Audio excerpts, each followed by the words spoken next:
Majina naitwa Amiri Bakari Makange, kaimu afisa elimu sekondari ya Kilindi. Shabaha kubwa ya mafunzo haya ya mfumo jumuishi wa taarifa za shule ni lengo lake ni kuwajengea uwezo wakuu wa shule, maafisa elimu kata na walimu wa takwimu kuwa na uelewa juu ya mfumo huu, kwa sababu ikumbuka hapo awali tulikuwa tunatumia mfumo wa TSS eneo la madodoso. Sasa ule umechukuliwa na huu mfumo wa SIS ambao kuanzia Januari hii tutaanza kutumia mfumo huu.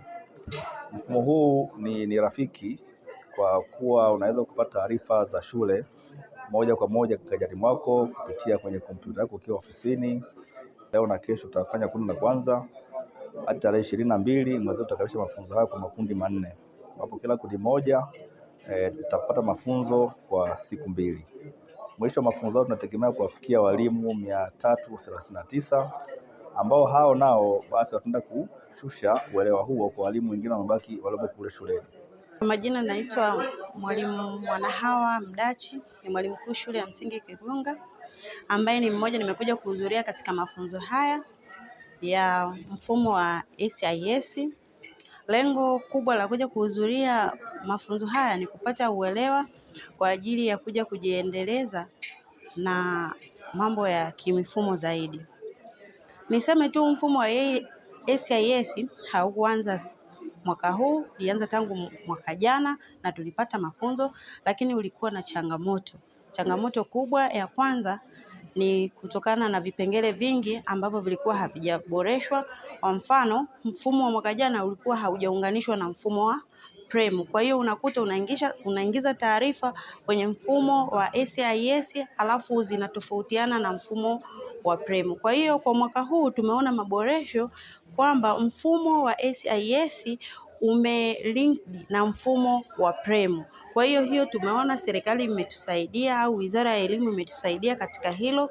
Pia tunaipa pongezi, lakini huu mfumo wa SIS unasema una faida kwetu kwa sababu tunatoka kule kwenye kuanza kutumia vitu vingi vya makaratasi, tuseme hard copy, tunaenda kwenye soft copy.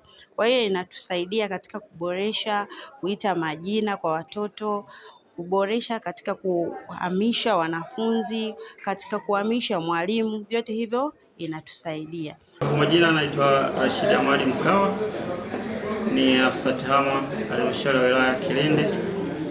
Tupo leo tarehe 14 ya mwezi wa kwanza 2026 kwa ajili ya kutoa mafunzo ya mfumo wa uingizaji wa taarifa za walimu, kwa jina la kitaalamu naitwa SIS.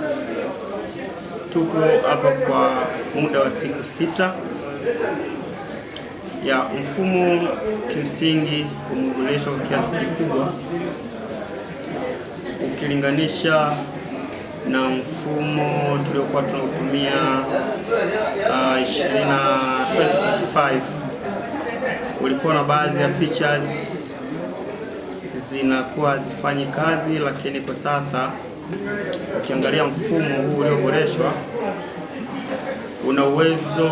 Mwanzoni ulikuwa hauwezi kupiki taarifa za PREM, lakini kwa sasa una uwezo wa kufanya synchronization kutoka kwenye system na ukavuta taarifa za PREM, kwa maana taarifa za watoto kutoka mfumo wa PREM kuingia kwenye mfumo wa SIS.